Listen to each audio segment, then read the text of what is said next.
종편 떼찌 프로젝트 김영년 사무처장을 모시겠습니다. 안녕하세요. 자, 오늘까지 얼마예요?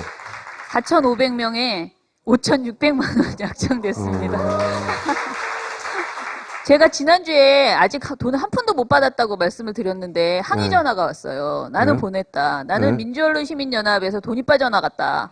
그래서 제가 깜짝 놀라서 들어보니까 제가 처음에 방송 나왔을 때 종편 떼찌 프로젝트가 아니고 선거보도 이야기하면서 했을 때 한 30여 분이 가입을 해주셨어요. 떼찌 프로젝트 전에? 네네. 근데 그분들은 저희가 30여 분이니까 그날 바로바로 입력을 해서 이제 이번 달부터 돈이 나갔던 거예요. 5월 달에. 근데 이제 그분들 정말 특별히 더 감사드리는 분들이죠. 종편 떼찌를 하지 않았음에도 불구하고 한 번도 뭐 가입해달라고 말씀드리지 않았는데 이렇게 오신 그분은 분들. 자발적으로 네네. 이런 그런 프로젝트하고 상관없이 분들에서 이제 나는 돈 나갔는데 왜 민원연이 저런 얘기하지? 이렇게 생각하셨다고 하고요. 그 다음에 또 하나는 저희가 깜짝 놀랐는데요.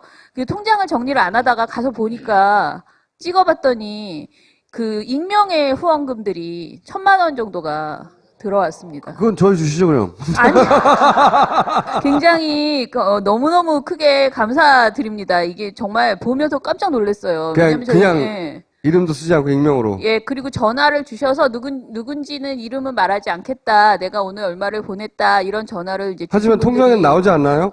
아니 그냥 응원합니다 이렇게 써 있고 예금주 명에 그냥 쓰신 거군요. 이름이 아니라. 있잖아요. 하지만 계좌 추적 금방 됩니다. 그래서 굉장히 감사드리고요. 그리고 이제 저희가 다음 달부터는 진짜 이제 그렇게 나가잖아요. 그러면 저희한테서 통장에서 돈이 나가면 민주 언론 시민연까지 찍힙니다. 그러니까 민주는 시민연. 7자라서 그런가요? 네네. 10일, 25일 이렇게 본인들이 약정하기로 하신 날에 이제 나가니까 놀라지 마시고.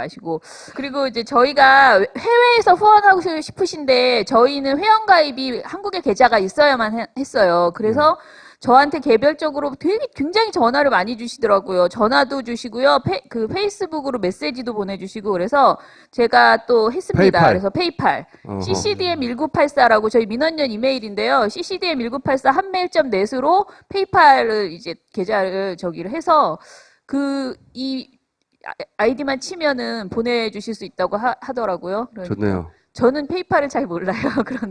그래서 열심히 아무튼 입금만 되면 되지 잘 뭐 알 필요가 뭐 있습니까? 그래서 그리고 오늘 공채 공지를 했습니다. 그래서 저희 홈페이지에 들어오시면 이제 활동가 공채 공지를 냈으니까 보시고 많이 알려주시고 본인이 뭐 관심 있으시면 지원도 해주시면 좋겠고요. 그리고 재택 알바, 그 모니터 알바 전화도 많이 와요. 지금 한 5, 60분이 이렇게 메모를 남겨주셨어요. 5, 60명이? 예, 5, 60명이. 근데 저희가 이거는 7월 초에 이것도 마찬가지로 공채 비슷하게 이렇게 어찌됐든 서류는 받아서 이렇게 역할 분담 하려고 해요. 그래서 종편이 저희가 빠져나갈 데가 없겠군요, 이제. 네, 7월 초에 저희가 지금 전화번호 남겨주신 분들에게 다시 다 메일을 드리겠습니다. 그래서 너무 걱정하지 마시고 기다리고 계시면 됩니다. 저희가 전화하면은 놀라지 마시고 그냥 일반 전화예요. 070 아니고 그냥 서울 전화인데 이게 굉장히 놀라게 받으시는 분들이 있으셔가지고 근데 받으시면 막상 민원연이라고 하면 정말 따뜻하게 네네 이렇게 뭐 응원합니다 이런 말씀 해주셔서 감사드립니다. 네. 공지 끝. 들어가시려고 이제? 네, 아니 이제 본격적인 얘기를. 이제 시작이에요? 제가 지난주에 말씀드렸어요. 선거방송심의위원회에 대해서 이야기를 하겠다는데 사실은 평소에도 종편은 문제가 굉장히 많습니다. 근데 평소에 하는 방송은 방송통신심의위원회에서 심의를 하는데 선거 시기에는 특별히 선거방송심의위원회가 따로 꾸려져서 선거와 관련된 내용은 지상파든 종편이든 어느 곳에서 하던 전부 다 선거방송심의위원회로 이제 이관이 돼서 그쪽에서 이제 심의를 하게 되어 있어요. 좀 더 엄격한 기준을 들이대는 그런 거라고 보시면 되는데요. 선거방송심의위원회가 과연 어떻게 이번 선거를 심의를 했나 한번 보겠습니다. 예, 선거방송심의위원회 구성 및 조치의 의미 해서 그 나라에서 하는 법정심의위원회고요. 지금 9명으로 구성되어 있습니다. 그런데 자, 실제로는 어떻게 되는지 한번 보겠습니다. 여당 추천이 6인이고요. 야당 추천 인사가 3인입니다. 그러니까 표결을 하면 거의 6대3 또는 5대4 이렇게 나옵니다. 그런데 실제로 이게 표결에서 과반수가 넘어야 이제 결정이 되는데 그러려면은 5명의 표가 반드시 필요해요. 항상 여당이 이기는 네, 거네요. 네. 그래서 이제 결과적으로 이따 마지막에 결론이 나오겠지만은 그렇게 강한 징계는 나오지 않는 것이 현실이라는 거. 여당이 아무리 여당 친화적인 방송을 하고 편향된 방송을 해도 저기서 그렇죠. 징계를 세게 하지 않기 때문에 네네. 예. 추천해주신 분들이 자기를 추천했던 그 여측의 생각을 안 할 수가 없는 그런 것이 현실인 것 같습니다. 선방심의 제재 조치의 의미를 이렇게 제가 열심히 정리를 했는데 이걸 왜 이렇게 했냐면은 사실은 방심위 위원들도요, 이거를 잘 몰라요. 모르고 시작하는 경우들이 많아요. 선방심의도. 자, 법정 제재가 있고요. 행정 지도가 있고 문제 없음이 있습니다. 법정 제재는 이렇게 4가지가 있는데요. 저기 벌점이라고 써 있는 게 이제 중요한 건데 그 방송통신위원회에서 방송사 재승인을 할 때 이 점수를 계속 이렇게 쫙 3년 동안 합쳐서 이 점수가 벌점이 많으면 이제 굉장히 큰 마이너스가 돼서 재승인 때 위험해질 수가 있습니다. 예를 들어서 저 벌점이 많아서 재승인을 못 받아서 더 이상 방송을 못 한다. 그럴 수 있죠. 이렇게 되려면 이 벌점이 쌓인 게 예. 많아지면 안 되는 거죠. 예, 예. 네. 그래서 벌점을 안 받으려고 노력하고 있죠, 방송사들이. 네. 그런데 그런데 이제 그래서 이렇게 위에 주로 많이 나오는 건 경고하고 주의입니다. 그나마 제일 센 게 저 위에 마이너스 4점짜리는 거의 안 나와요. 1년에 몇 개 안 나온다고 생각하시면 되고요. 네. 그 다음에 이제 행정지도라는 것은 사실은 공문을 발송하는 거예요. 별로 의미가 너희들이 없다. 무엇을 위반했는데 좀 앞으로 준수해 주세요라는 정도의 공문을 발송하는 건데 네. 그것도 권고는 조금 더 센 내용이고 의견 제시는 그냥 나는 이런 의견이 있어 정도의 공문을 또 발송하는 것입니다. 이거는 그냥 일을 했다는 그렇죠. 티를 내는 거지 네. 실제로 무서워하지 않겠군요. 예. 네. 그다음에 문제 없으면 진짜 이제 아무 문제 없는 거고요. 네. 저 밑에 심의 규정을 적용 못하면 저희가 심의를 넣는데 이거는 아예 위원회에 올려주지도 않는 거예요. 오케이. 이건 너무너무 내용이 아니다 해서 위원회에 안 올려주는 그런 사안이라고 보시면 됩니다. 자, 이번에 어떻게 나왔나 볼게요. 자, 이번 20대 심의 결과입니다. 이게 네. 전부 다 나온 건데요. 종편에서 관계자 징계가 1건 나왔고 경고가 1건. 마이너스 1.8개. 네.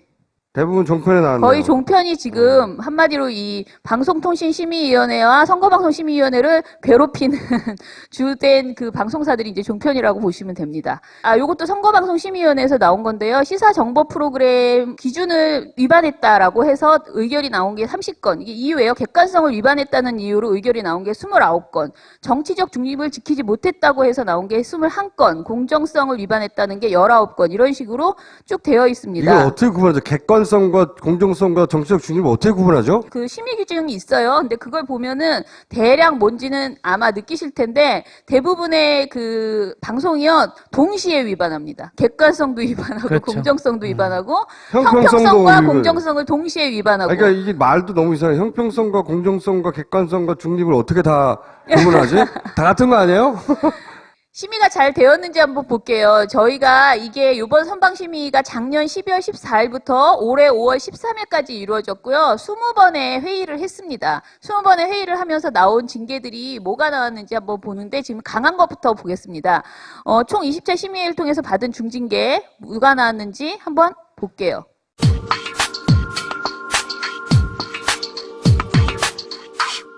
싸움을 한다는 여론을 의식한 걸까요? 강호영 기자입니다.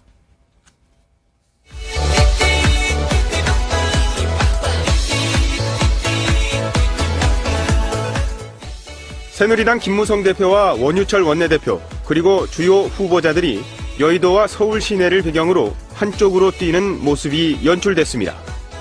국민을 위해 앞만 보고 열심히 뛴다는 의미입니다. 바로 새누리당의 총선 주제곡인 띠띠빵빵.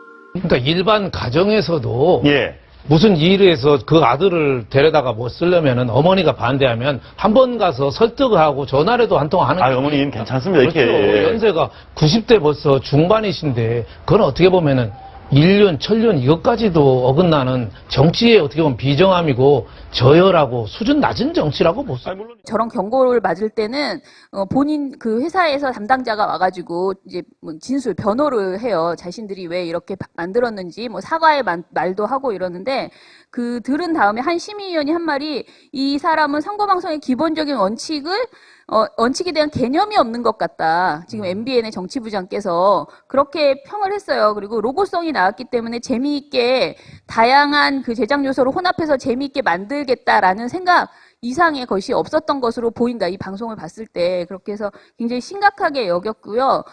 민주당, 더민주나 국민의당도 뭐가 나왔을 거 아니에요. 그때 이렇게 만들었느냐 하지 않았습니다. 대신에 다른 당 걸 한꺼번에 모아서 여러 당 거를 짧게 보여주는 건 했지만 요 뉴스파일 같은 경우에는 한 꼭지를 25초 정도를 그냥 새누리당 관련된 내용으로 쫙 이렇게 새누리당 홍보 영상 그냥 틀어줬네요. 네, 틀어준 것도 아니에요. 더 재밌게 더 재밌게 만들어줬어.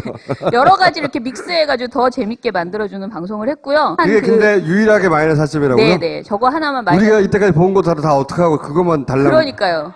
뒤에 이제 또 보여드릴 건데 다른 거 센 게 이것도 제가 보기에는 다 관계자 징계 받아야 될 수준인데 그냥 권고나 의견 제시로 다 넘어간 거예요. 그 다음에 이제 지금 좀 전에 보여드린 그 쾌도남마 거기에서 지난주에 퇴출이 필요한 출연자라고 했던 윤영걸 씨가 나와서 이거는 뭐 천륜을 저버린 것이다라고 하면서 이제 여러 가지 확인되지 않은 사실들을 쭉 이야기를 하거든요. 근데 이것도 이제 그 방송사가 나와서 이제 소명을 했는데 소명하는 걸 얘기를 아무리 들었어도 심의위원들이 도저히 이거는 이분들은 이 문제의 심각성을 인식을 못하고 있다. 이게 왜냐면 객관성도 위반했고 굉장히 많은 걸 위반했어요. 거기서 정확하게 사실이 아닌 얘기를 카더라성 이야기들을 했거든요. 근데 이런 것들에 대해서 너무 심각하게 생각하지 않는 것으로 보인다라고 해서 이제 경고 조치. 굉장히 여당 측 추천 인사들조차도 이건 좀 너무 심했다 생각해서 나온 두 가지예요. 그래서 좀 어찌됐든 올해 선거 보도 중에서 제일 본인들이 생각하기에 이건 너무했다라고 생각하는 것이라고 이제 보시면 됩니다. 자, 그 다음에 딴 거 한번 볼게요. 자, 그러면 벌점 1점을 받는 법정 제재 조치가 있었을 거 아니에요? 주의예요. 주의를 받은 방송은 뭔가 한번 보겠습니다. 이 사실은 주의는요, 다 경고를 받았어야 될 그 내용들이었어요. 제가 굉장히 여러 개가 있었는데 이 중에서 센 것만 한번 뽑아봤습니다.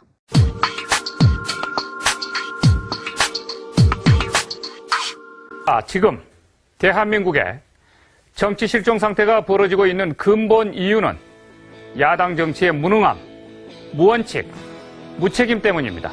김종인 비대위원장에게 야당 정치 회복을 위한 기대를 가져봅니다. 그가 만일 지난 10년 동안 폐쇄의 정치로 패배에 선검한 결과한 친노 정치를 깨끗이 청산하고 그들을 비워낸다면 그는 이것만으로도 야당의 새로운 기회를 만들 수 있을 것입니다.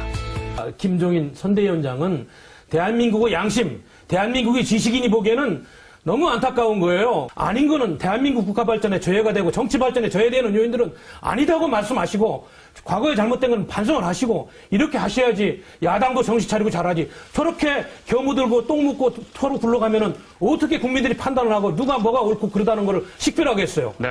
정말 호남 민심에 대한 모독행위입니다. 저는 그렇게 봅니다. 네. 호남 민심이 김홍걸이가 더불어민주당 가면 그래 맞아 DJ 정신이 저리 갔네 하고 움직입니까? 그렇지 않거든요. 저분야말로 그렇게 모셔가는 것은 현대판 금수저 논란, 정치권도 뭐 금수저 있습니까? 대한민국은 재벌이 됐건 권력이 됐건 돈이 됐건 자본이 됐건 갑질에 대해서는 이제 그런 세대, 그런 세상은 우리가 두고 보지 못하겠다라고 하는 것을 수없이 지금 유권자, 국민들이 펼쳐 보이고 있기 때문에 이 대한민국의 깨어난 유권자들의 정치의식이 그런 정치를 어떻게 평가하고 심판 내린가 선거일날 한번 두고 봅시다. 자, 어떻게 생각하십니까?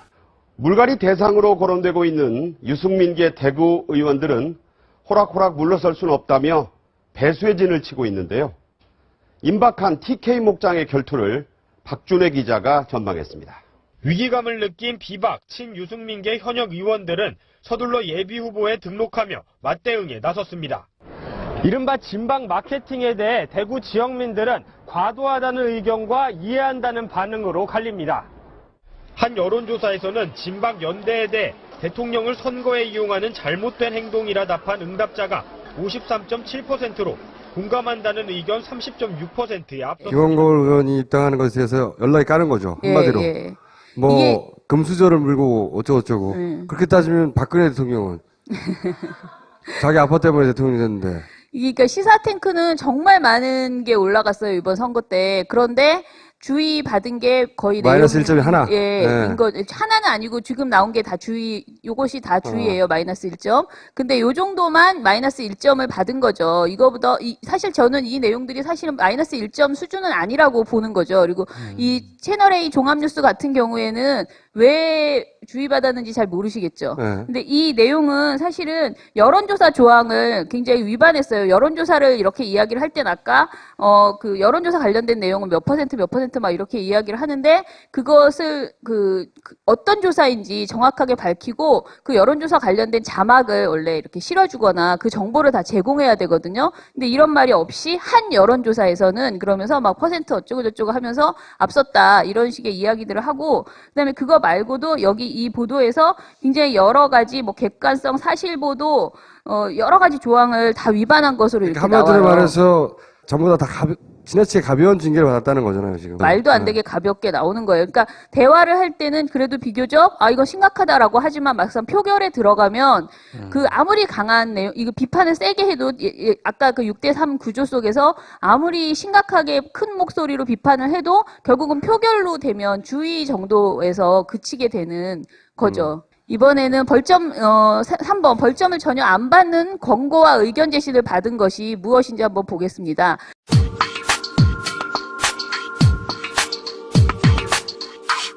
김종인 의원이 친노패권 세력을 갖다 하는 게 헛소리라는 거 아니겠습니까? 친노패권이 왜 없습니까? 막말하고 비리하고 갑질하는 그 의원들, 정청래 의원, 김경호 의원, 윤우덕 의원, 신기남 노영민 의원 처벌하지 않고 손방말 처벌하는 게 친노패권 아니고 뭡니까? 자기들한테는 한없이 관대하고 자기 계복 아니면 처절하게 냉정하고 내쫓아내고 탈당하고 방치하고 탈당하고 나니까 잘 나갔다고 그러고 부엌에 가서 웃고 싶다고 얘기하고 그게 친노패권 아니고 뭡니까? 친노패권이 없으면 안철수가 박지원이 김한길이 이 주승용이가 다 탈당했겠습니까? 호남에서 친노 또 친노패권은 어떤 의미입니까? 어떤 의미냐면은 노 대통령이 호남을 업고서 대통령이 됐었습니다. 예. 그런데 인사에 있어서는 너무나 파행적으로 운영을 했어요. 호남 사람은 청와대에서 무조건 배제하는 그런 경향이 없지 않아 있었습니다. 그런데 거기 앞장섰던 사람이 문재인 비서실장으로 그렇게 소문이 나고 시작돼 있었습니다.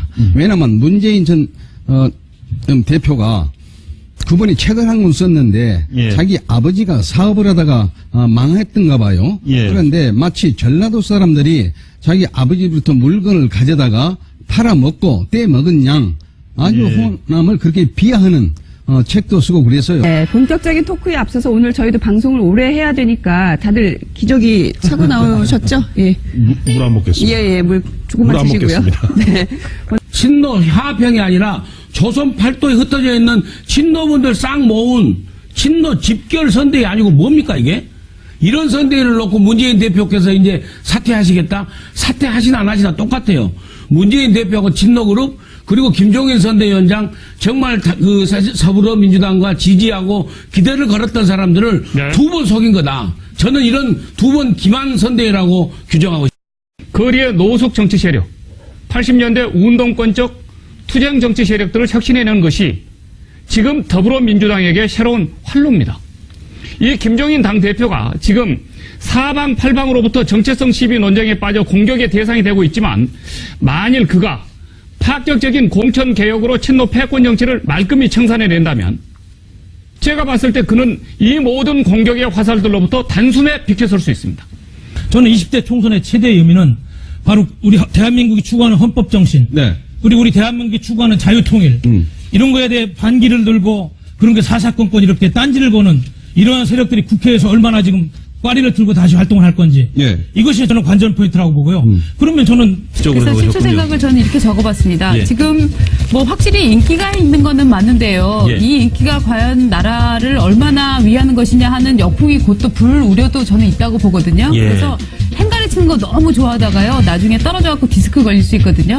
행가래는 짧은 시간만 즐기시기 바랍니다. 예, 행가래가 실제로 허리에 되게 위험할 수도 있다는 얘기가 있고요. 그 책 이야기는 사실은 심의에서 굉장히 진지하게 이야기를 했어요. 근데 이제 아까 그 광주에서 올라오신 그분이 방송하는 날 당일날 올라와서 사전에 조율을 하고 저런 얘기를 할 줄 몰랐다는 식의 이제 그 변호를 하셨어요. 이제 채널에 의해서, 저 양반이 저런 얘기를 할 줄 몰랐다. 제작진이 나와서 하는 말이 이제 조율이 안 됐는데 이렇게 됐다는데 사실은 그 5.18 그 단체, 아까 그 단체에서 이미 그런 주장을 이제 여러 번 했었다는 거예요. 그래서, 그걸 몰랐을 리가 없다라고 이제 그런 의견들을 이제 심의위에서도 저 주장은 예전부터 있었어요. 그렇죠. 박지원 원내대표가 트윗으로도 쐈어요. 예, 그런데 또 그 책의 원본이 지금 막 굉장히 많이 트윗이나 이런 거에 다니는데 읽어보세요, 한번 여러분들이. 아무 문제가 없어요. 아무 문제가 없는 내용이에요. 근데 저 방송만 보시는 분들은 정말 문재인 전 대표가 그런 글을 썼을 거라고 딱 믿어지게 지금 말씀을 하시잖아요. 아니, 문재인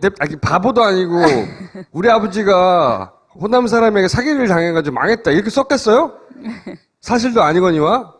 이게 어떻게 저렇게 문제없음 수준의 권고나 의견 제시를 받을 수가 있습니까? 그러니까 이거는 심의 자체가 너무나 봐주기 심의로 가고 있다. 정치 심의다. 이렇게 볼 수밖에 없는. 떼찌가 이제 등장했기 때문에 안 봐주시면 되죠, 다 이제. 자, 문제없음이 어떤 것이 문제없는지 이게 제일 재밌을 것 같은데.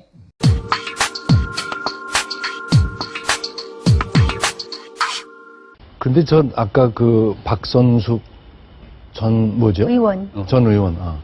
그분이 이제 그 박영선 의원 오는 거를 막은 걸로 돼 있잖아요. 이게 공공연히 지금 다 알려진 것 같아요. 예.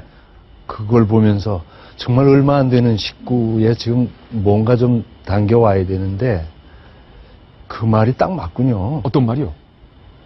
결국 여성이 여성을 지원하고 응원하고 동료의식을 갖는 게 아니라 여성은 여성을 막는다. 여자의 적은 여자다. 뭐 사람이 많다면은 그거 막아도 표도 안 날지 모르겠는데 열대성밖에 없어서 얼마 안 되는 식구에서 예. 그것도 여성의 심리로 막았다면은 안철수 의원이 시작한 국민의당 만날 어려울 것 같아요. 잠깐 여기서 저는 의의 있습니다. 아니 그럼 박지원 의원 막은 사람들은 다 남잔데 그럼 남자의 적은 남자인가요? 원내대표라면 영어로 하면 휘비인데 이 회초리 아닙니까? 이게 작동이 안 되는 것 같아요, 회초리가. 본인이 맞아야 될 것 같은데요. 본인이 맞아. 근데 이게 문제없음이 나왔어요. 그러니까 이게 희화하거나 조롱하는 것이 아니라는 결론을 이제 이들이 냈고요, 심의에서. 그 다음에 아까 그 박선숙 전 의원에 대해서 지금은 이제 박선숙 의원이죠. 국민의당 이제 의원인데 그 박선숙 의원에 대해 아까 그 방송을 보고 선거방송심의위원회에 넣지 않았어요. 저희는 분명히 선거방송심의위원회로 이거를 넣었는데 방송심의위원회로 방송통신심의위원회로 이걸 상정을 해버린 거예요. 왜냐하면 이게 양성평등 조항을 위반했다고 본인들은 본대요. 사무처에서. 그래서 방송통신심의위원회로 갔더니 양성평등 조항만 넣어서 보기에는 그다지 심각하지가 않다라고 해서 이게 문제없음이 됐습니다. 그래서 저희가 다시 한번 이것은 선거와 관련된 내용이다. 왜냐하면 지금 선거 중이고 선거 시기이고 이 여기서 언급되는 사람들이 다 지금 정치인이고 지금 이제 출마한 사람들이고 그러니 이거 선방심의로 다시 내달라. 왜냐하면 다르거든요, 잣대가. 그래서 선방심의로 다시 내달라고 2차 문제 제기를 했는데도 불구하고 다시 똑같이 방심위로 또 넘어가서 또 문제없음. 그러니까 두 번 문제없음이 돼서 봐주려고 나왔어요. 하는 거죠, 뭐 계속. 네. 그래서 저희가 이 문제없음 사실 굉장히 많습니다. 제가 수치를 보고 깜짝 놀랐는데요. 저희 총선보도감시연대가 선거 기간 동안 심의를 넣은 게 146건. 이게 종편만 한 거거든요. 종편을 146건을 넣었어요. 그런데 관계자 징계 하나, 아까 그거 경고 하나, 그다음에 주의 5개 저희가 낸 것 중에서 그리고 권고가 22개, 의견 제시가 6개가 나오고 문제 없음이 17개가 나왔습니다. 그 중에서 4점짜리 딱 하나 나왔고 네. 2점짜리 하나. 2점짜리 하나 나왔고 예. 1점짜리 5개. 1점짜리 5개 그리고 나머지는 전부 다 벌점이 없는 것들. 네. 그렇죠. 146개를 넣었는데. 예. 그다음에 더 심각한 건 뭐냐면 이제 말씀드릴 건데 심의에 아예 안 올려주는 거예요. 아예 회의에 올리지를 않아요. 이제 사무처가 자체적으로 판단해서 이것은 올릴 가치가 없다라고 봐서 이제 기각되는 거죠. 그런 것들이 92건이 됐습니다. 저희가 올린 것 중에서. 그래서 한번 볼게요.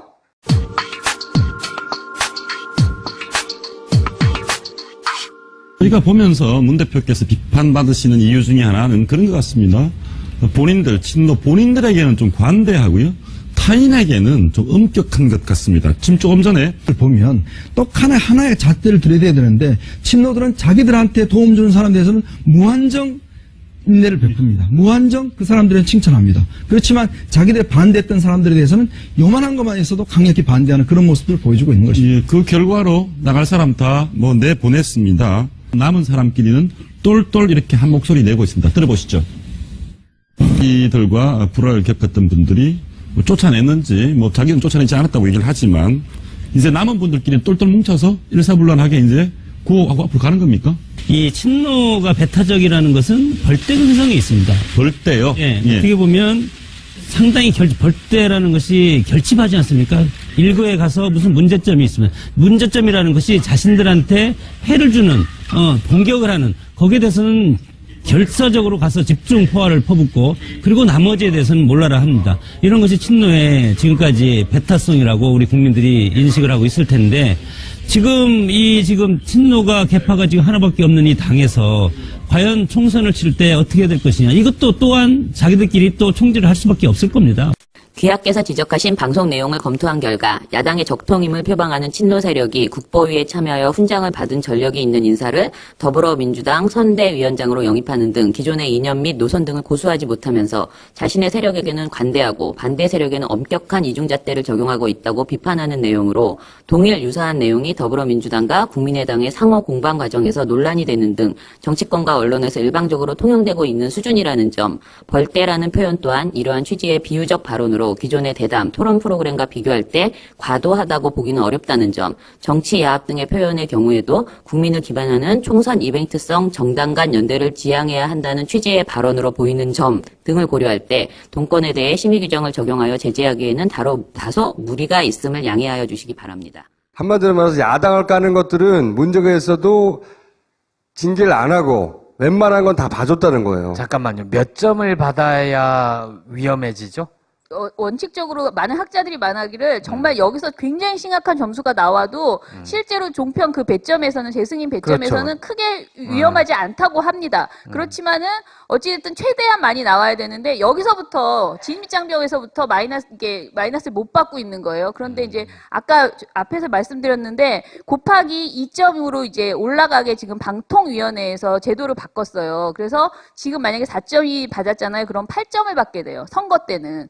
선거 방송을 잘못했을 때는. 그래서 이제 좀 더 가점이 되니까 더 이번에 이렇게 점수를 안 준 거 아닌가, 벌점을 이렇게 안 준 거 아닐까, 이런 이제 생각을 하게 되는 거죠.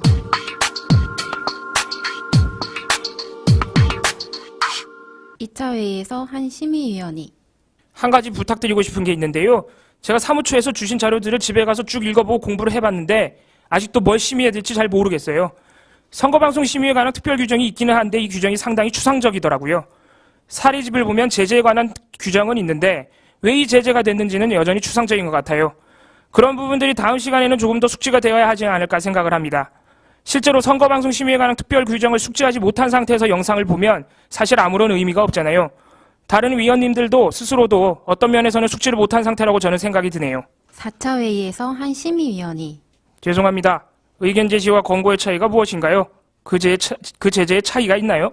12차 회의에서 한 후보자가 흑수저 코스프레를 한다고 몰아가는 방송에 대해 논의하는 과정에서 한 심의위원이 이 프로그램 유형이 뉴스 프로그램은 아니고 시사 토크 프로그램이거든요. 제 생각에는 시사 토크 프로그램이면서도 종편이라고 하는 근본적인 한계가 있는 방송이고요.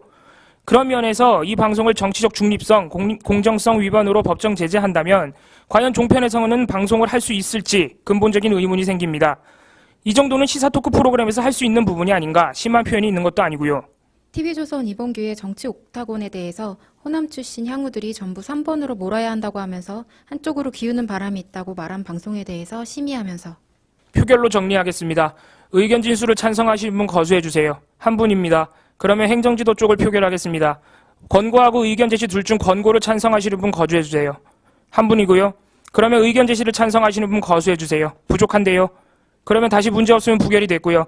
의견 진술을 듣는다는 것도 부결이 됐고 또 행정지도 쪽에 하나를 선택해야 하는 결론만 남았습니다. 다시 표결하겠습니다. 권고 쪽으로 생각하시는 분 거수해 주세요. 없으시네요? 그럼 의견 제시 쪽으로 결론이 났습니다.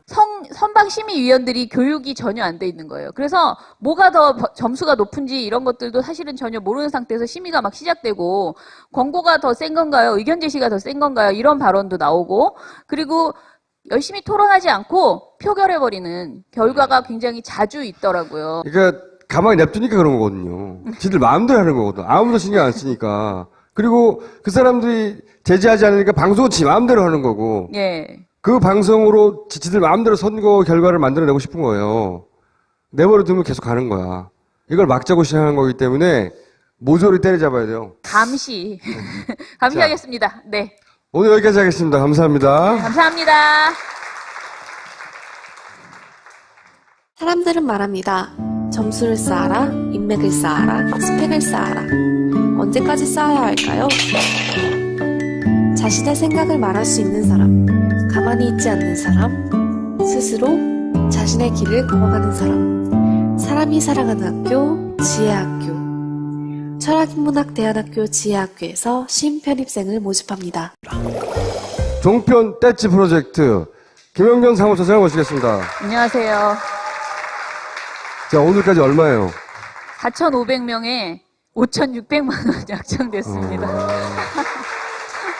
제가 지난주에 아직 돈을 한 푼도 못 받았다고 말씀을 드렸는데 항의 전화가 왔어요. 나는 네. 보냈다. 나는 네. 민주언론시민연합에서 돈이 빠져나갔다. 네. 그래서 제가 깜짝 놀라서 들어보니까 제가 처음에 방송 나왔을 때 종편 떼찌 프로젝트가 아니고 선거보도 이야기하면서 했을 때 한 30여 분이 초반에 가입을 해주셨어요. 떼찌 프로젝트 전에. 네네. 근데 그분들은 저희가 30여 분이니까 그날 바로바로 입력을 해서 이제 이번 달부터 돈이 나갔던 거예요. 5월 달에. 근데 이제 그분들 정말 특별히 더 감사드리는 분들이죠. 종편 떼찌를 하지 않았음에도 불구하고 한 번도 뭐 가입해달라고 말씀드리지 않았는데 이렇게 오신 그분은 분들. 자발적으로 네네. 이런 그런 프로젝트하고 상관없이. 분들에서 이제 나는 돈 나갔는데 왜 민원연이 저런 얘기하지 이렇게 생각하셨다고 하고요.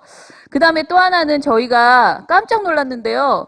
그 통장을 정리를 안 하다가 가서 보니까 찍어봤더니 그 익명의 후원금들이 1,000만 원 정도가 들어왔습니다. 그건 저희 주시죠, 그럼. 아니, 굉장히 너무너무 크게 감사드립니다. 이게 정말 보면서 깜짝 놀랐어요. 그냥 저희, 이름도 쓰지 않고 익명으로. 예, 그리고 전화를 주셔서 누군지는 이름은 말하지 않겠다. 내가 오늘 얼마를 보냈다. 이런 전화를 이제 하지만 통장엔 나오지 않나요?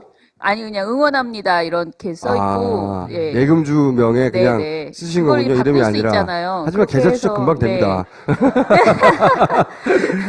그래서 굉장히 감사드리고요. 그리고 이제 저희가 다음 달부터는 진짜 이제 그렇게 나가잖아요. 그러면 저희한테서 통장에서 돈이 나가면 민주언론시민연까지 찍힙니다. 그러니까 민주언론시민연. 7자라서 그런가요? 네네. 10일, 25일 이렇게 본인들이 약정하기로 하신 날에 이제 나가니까 놀라지 마시고. 그리고 이제 저희가 해외에서 후원하고 싶으신데 저희는 회원가입이 한국에 계좌가 있어야만 했어요. 그래서 저한테 개별적으로 굉장히 전화를 많이 주시더라고요. 전화도 주시고요. 페이스북으로 메시지도 보내주시고 그래서 제가 또 했습니다. 페이팔. 그래서 페이팔. ccdm1984라고 저희 민원연 이메일인데요. ccdm1984 한메일.net으로 페이팔을 이제 계좌를 저기를 해서 이 아이디만 치면은 보내주실 수 있다고 하더라고요. 그러니까 좋네요. 저는 페이팔을 잘 몰라요. 그래서 열심히 아무튼 입금만 되면 되지 잘 뭐 알 필요가 네. 뭐가 있습니까? 그래서 그리고 오늘 공채 공지를 했습니다. 그래서 저희 홈페이지에 들어오시면 네. 이제 활동가 공채 공지를 냈으니까 보시고 많이 알려주시고 본인이 뭐 관심 있으시면 지원도 해주시면 좋겠고요. 그리고 재택 알바, 모니터 알바 전화도 많이 와요. 지금 한 5, 60분이 이렇게 메모를 남겨주셨어요. 5, 60명이? 예, 5, 60명이. 근데 저희가 이거는 7월 초에 이것도 마찬가지로 공채 비슷하게 이렇게 어찌됐든 서류는 받아서 이렇게 역할 분담 하려고 해요. 그래서 종편이 저희가 빠져나갈 데가 없겠군요, 이제. 네, 7월 초에 아우, 저희가 지금 전화번호 남겨주신 분들에게 다시 다 메일을 드리겠습니다. 그래서 너무 걱정하지 마시고 알겠습니다. 기다리고 계시면 됩니다. 저희가 전화하면은 놀라지 마시고 그냥 일반 전화예요. 070 아니고 그냥 서울 전화인데 이게 굉장히 놀라게 받으시는 분들이 있으셔가지고 근데 받으시면 막상 민원연이라고 하면 정말 따뜻하게 네네 이렇게 뭐 응원합니다 이런 말씀해 주셔서 감사드립니다. 네. 공지 끝. 또 들어가시려고 이제? 네, 아니 이제 본격적인 얘기를. 이제 시작이에요? 제가 지난주에 말씀드렸어요. 선거방송심의위원회에 대해서 이야기를 하겠다는데 사실은 평소에도 종편은 문제가 굉장히 많습니다. 근데 평소에 하는 방송은 방송통신심의위원회에서 심의를 하는데 선거 시기에는 특별히 선거방송심의위원회가 따로 꾸려져서 선거와 관련된 내용은 지상파든 종편이든 어느 곳에서 하던 전부 다 선거방송심의위원회로 이제 이관이 돼서 그쪽에서 이제 심의를 하게 되어 있어요. 좀 더 엄격한 기준을 들이대는 그런 거라고 보시면 되는데요. 선거방송심의위원회가 과연 어떻게 이번 선거를 심의를 했나 한번 보겠습니다. 예, 선거방송심의위원회 구성 및 조치의 의미 해서 그 나라에서 하는 법정심의위원회고요. 지금 9명으로 구성되어 있습니다. 그런데 자, 실제로는 어떻게 되는지 한번 보겠습니다. 여당 추천이 6인이고요. 야당 추천 인사가 3인입니다. 그러니까 표결을 하면 거의 6대3 또는 5대4 이렇게 나옵니다. 그런데 실제로 이게 표결에서 가반수가 넘어야 이제 결정이 되는데 그러려면은 5명의 표가 반드시 필요해요. 항상 여당이 이기는 네, 거네요. 네. 그래서 이제 결과적으로 이따 마지막에 결론이 나오겠지만은 그렇게 강한 징계는 나오지 않는 것이 현실이라는 거. 여당이 아무리 여당 친화적인 방송을 하고 편향된 방송을 해도 저기서 그렇죠. 징계를 세게 하지 않기 때문에 네네. 예. 추천해 주신 분들이 자기를 추천했던 그 여측의 생각을 안 할 수가 없는 그런 것이 현실인 것 같습니다. 선방심의 제재 조치의 의미를 이렇게 제가 열심히 정리를 했는데 이걸 왜 이렇게 했냐면은 사실은 방심위 위원들도요, 이거를 잘 몰라요. 모르고 시작하는 경우들이 많아요. 선방심의도. 자, 법정 제재가 있고요. 행정 지도가 있고 문제 없음이 있습니다. 법정 제재는 이렇게 4가지가 있는데요. 저기 벌점이라고 써 있는 게 이제 중요한 건데 그 방송통신위원회에서 방송사 재승인을 할 때 이 점수를 계속 이렇게 쫙 3년 동안 합쳐서 이 점수가 벌점이 많으면 이제 굉장히 큰 마이너스가 돼서 재승인 때 위험해질 수가 있습니다. 예를 들어서 저 벌점이 많아서 재승인을 못 받아서 더 이상 방송을 못 한다. 그럴 수 있죠. 이렇게 되려면 이 벌점이 쌓인 게 예. 많아지면 안 되는 거죠. 예, 예. 네. 그래서 벌점을 안 받으려고 노력하고 있죠, 방송사들이. 네. 그런데 이제 그래서 이렇게 위에 주로 많이 나오는 건 경고하고 주의입니다. 그나마 제일 센 게 저 위에 마이너스 4점짜리인 게 누가 나왔는지 한번 볼게요.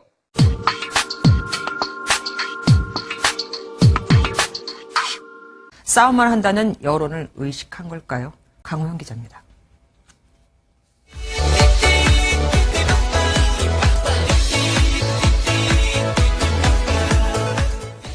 새누리당 김무성 대표와 원유철 원내대표 그리고 주요 후보자들이 여의도와 서울 시내를 배경으로 한쪽으로 뛰는 모습이 연출됐습니다.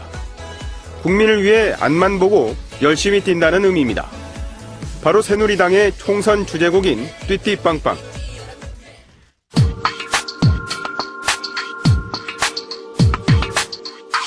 그러니까 일반 가정에서도 예. 무슨 일을 해서 그 아들을 데려다가 뭐 쓰려면은 어머니가 반대하면 한 번 가서 설득을 하고 전화라도 한 통 하는 게. 어머님 괜찮습니다. 그렇죠. 이렇게. 연세가 90대 벌써 중반이신데 그건 어떻게 보면은 인륜, 천륜 이것까지도 어긋나는 정치의 어떻게 보면 비정함이고 저열하고 수준 낮은 정치라고 볼 수 있어요. 저런 경고를 맞을 때는 본인 그 회사에서 담당자가 와가지고 이제 뭐 진술 변호를 해요. 자신들이 왜 이렇게 만들었는지 뭐 사과의 말도 하고 이러는데 그 들은 다음에 한 심의위원이 한 말이 이 사람은 선거방송의 기본적인 원칙에 대한 개념이 없는 것 같다. 지금 MBN의 정치부장께서 그렇게 평을 했어요. 그리고 로고송이 나왔기 때문에 재미있게 다양한 그 제작 요소를 혼합해서 재미있게 만들겠다라는 생각 이상의 것이 없었던 것으로 보인다. 이 방송을 봤을 때 그렇게 해서 굉장히 심각하게 여겼고요. 민주당, 더민주나 국민의당도 뭐가 나왔을 거 아니에요. 그때 이렇게 만들었느냐 하지 않았습니다. 대신에 다른 당 걸 한꺼번에 모아서 여러 당 거를 짧게 보여주는 건 했지만 요 뉴스파일 같은 경우에는 한 꼭지를 25초 정도를 그냥 새누리당 관련된 내용으로 쫙 이렇게 새누리당 홍보 영상 그냥 틀어줬네요. 네, 틀어준 것도 아니에요. 더 재밌게 만들어 더 재밌게 만들어줬어. 여러 가지 이렇게 믹스해가지고 더 재밌게 만들어주는 방송을 했는 거의 안 나와요. 1년에 몇 개 안 나온다고 생각하시면 되고요. 네.